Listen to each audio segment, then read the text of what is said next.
Bom dia, gente! Meu nome é Renata Baruel e hoje a gente vai falar sobre o glúten, tadinho, que tantas vezes é o vilão da história. Vamos entender o que é o glúten.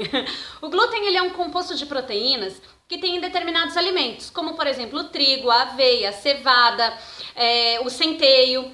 Então, esse composto de proteínas, são basicamente duas proteínas, que é a glutelina e a gliadina, elas são proteínas muito parecidas, com propriedades parecidas com as proteínas da carne.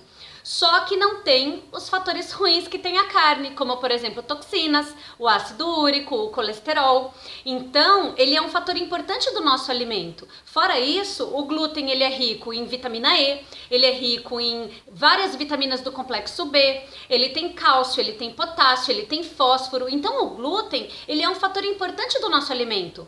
Só que como alimento, muitas pessoas têm restrições, né? Não tem gente que tem restrição à lactose, não consegue digerir o açúcar do leite. Tem pessoas que têm restrição à cafeína e tem pessoas que têm restrição ao glúten, que são as pessoas que têm doença celíaca, né? O glúten dentro delas não tem uma boa reação, é normal. Eu, por exemplo, a questão do leite. Tem gente que toma um tequinho de leite e sente um monte de coisa. Eu posso tomar litros e litros de leite, já fiz o teste, graças a Deus, porque eu amo leite.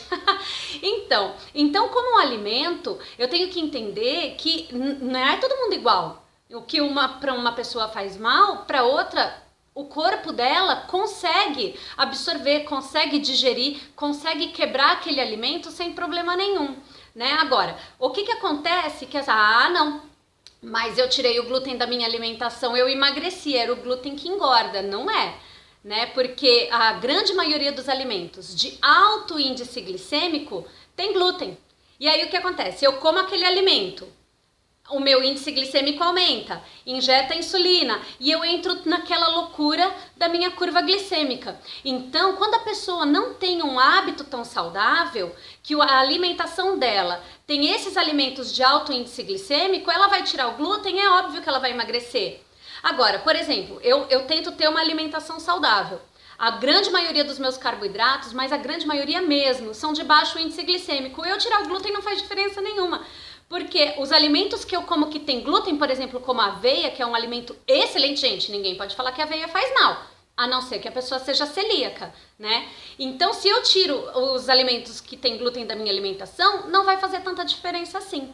Porque os alimentos de baixo índice glicêmico, a grande maioria, não tem glúten. Então, não é ele o criminoso da história. A não ser que você seja celíaco, o glúten ele não vai fazer nenhum mal agora. A gente tem que verificar qual é o estilo de vida e qual é a alimentação que eu tô tendo, né? Se a minha alimentação ela não tá boa, não vamos colocar a culpa no glúten se você não é celíaco, tá bom? A culpa é daquele alimento que estimula a sua insulina e você entra naquela loucura alimentar de todos os dias. Espero ter ajudado vocês. Um super beijo, na sexta-feira a gente volta.